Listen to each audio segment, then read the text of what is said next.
The rise of the Boko Haram gang in Mamelodi is a stark reminder of how organized crime can take root and flourish in the absence of effective governance and economic opportunity. Their operations represent more than just localized criminality. They signify a broader challenge to the stability and growth of the region. Addressing this issue requires a multifaceted approach that combines law enforcement, economic development, and community engagement to dismantle the gang's influence and restore hope to the township.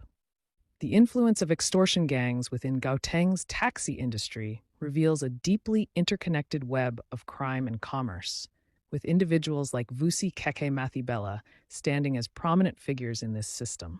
Known as one of the most feared taxi bosses, Vusi Keke operated an extensive extortion network in Mamelodi and surrounding areas, using his position within the taxi industry to consolidate power and amass wealth. Keke's operations went beyond the typical disputes over taxi routes.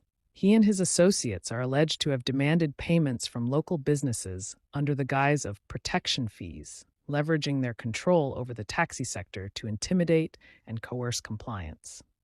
His rise in the industry came with accusations of violence and a reputation for being untouchable, earning him comparisons to notorious mob leaders.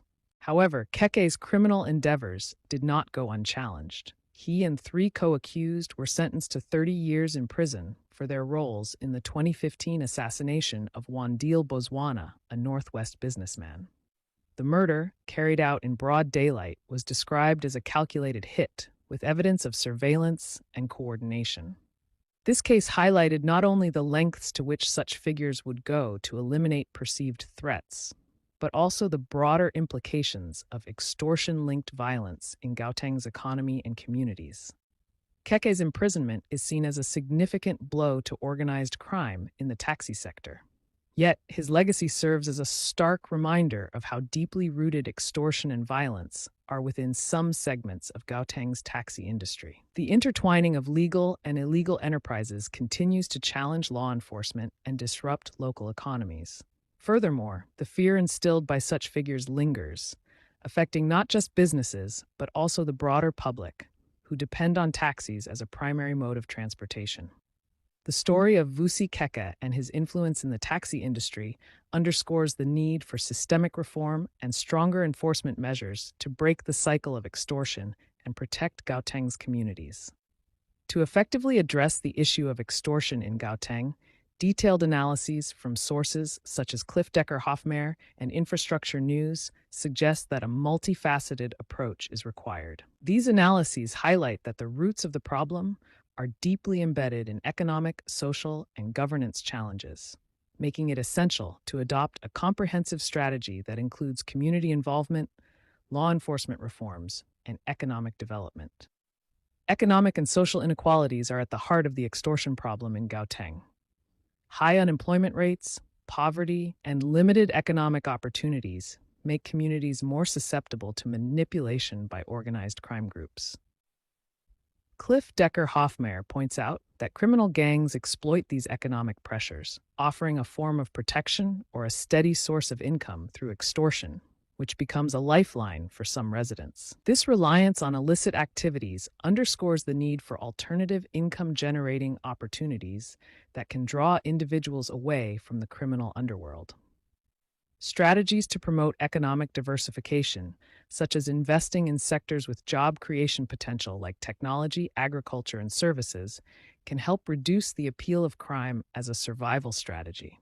By creating legitimate employment opportunities, these sectors can provide sustainable livelihoods that diminish the economic incentives for criminal involvement. Weak governance and law enforcement further exacerbate the issue. The limited capacity of the police force to handle organized crime, coupled with instances of corruption within law enforcement agencies, allows these gangs to operate with relative impunity.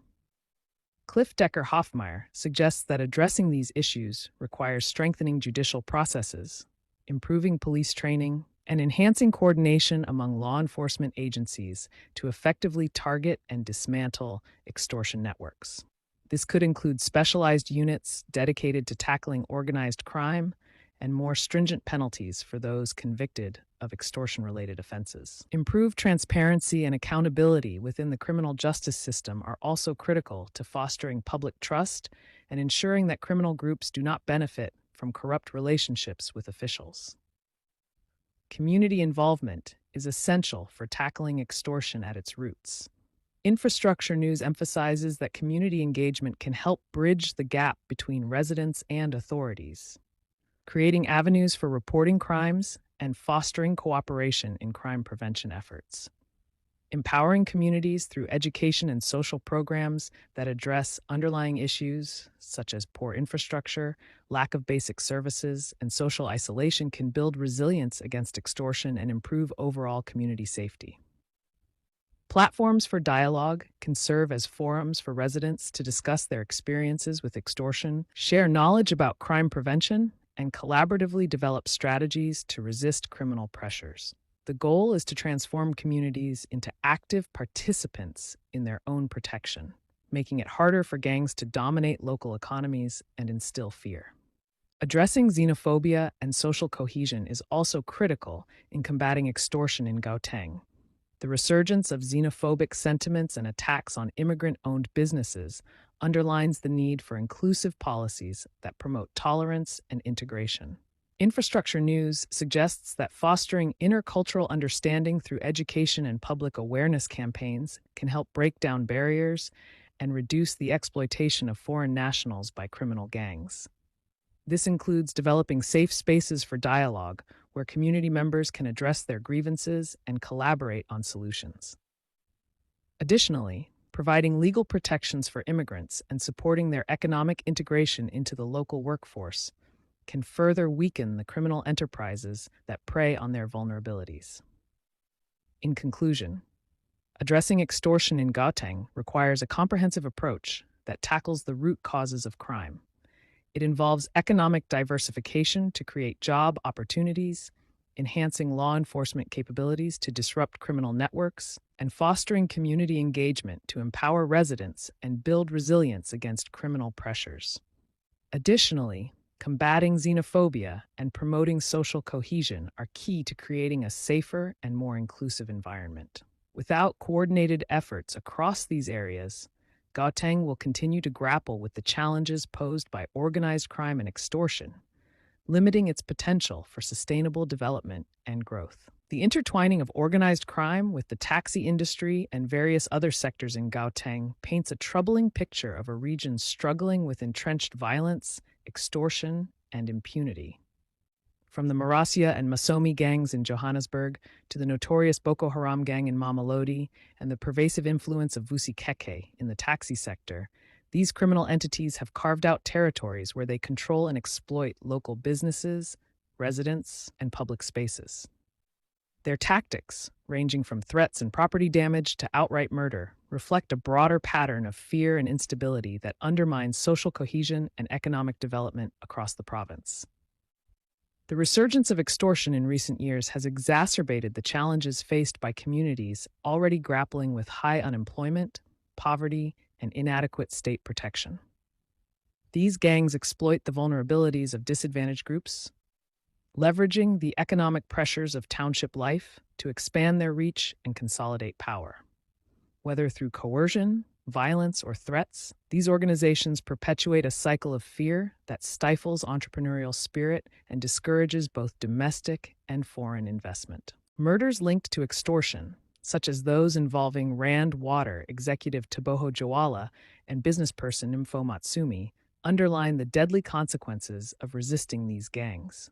The violent methods used by these groups not only terrorize individuals, but also serve as a chilling deterrent to others who might consider standing up against them. This culture of violence and fear disrupts the normal functioning of communities and hampers progress, leaving residents feeling unsafe and disconnected from the authorities meant to protect them. Xenophobia also plays a significant role in the dynamics of extortion in Gauteng, with gangs targeting immigrant-owned businesses under the guise of protection fees. The Dudula movement and other similar groups have contributed to a resurgence of xenophobic sentiments, further marginalizing foreign nationals and exacerbating tensions within communities. These gangs use xenophobia as a tool to justify their actions, sowing discord and creating an environment where violence against immigrants becomes normalized and acceptable.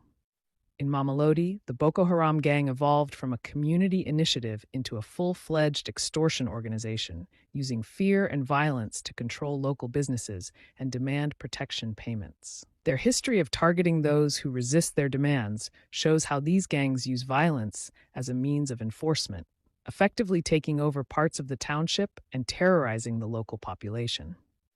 This shift from community service to organized crime highlights the complex interplay between local governance and criminal influence, with power struggles and violence disrupting attempts at peace and stability. The taxi industry in Gauteng, particularly under figures like Vusi Keke, reflects how legal and illegal enterprises can become intertwined, feeding off each other to the detriment of society.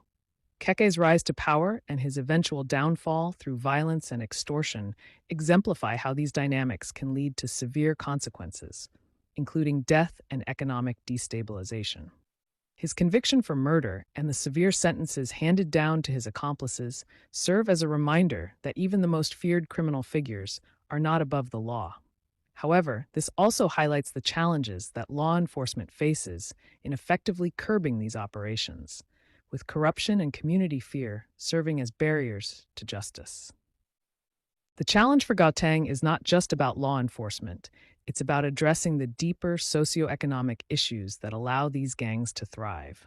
Sustainable solutions require a multifaceted approach, one that includes job creation, improved policing, stronger social services, and a commitment to dismantling corrupt networks that protect criminal activities. It is essential to build community resilience and foster an environment where citizens feel safe and empowered to resist extortion and criminal influence. Only through a concerted effort to tackle the root causes of crime and poverty can Gauteng begin to heal and move towards a safer, more prosperous future.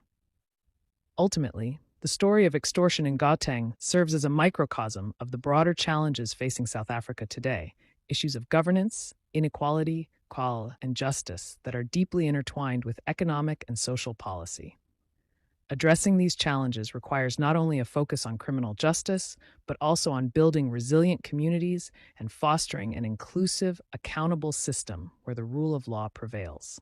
Until that happens, Gauteng will continue to grapple with the legacy of organized crime and the fear it instills among its residents. Thank you for watching.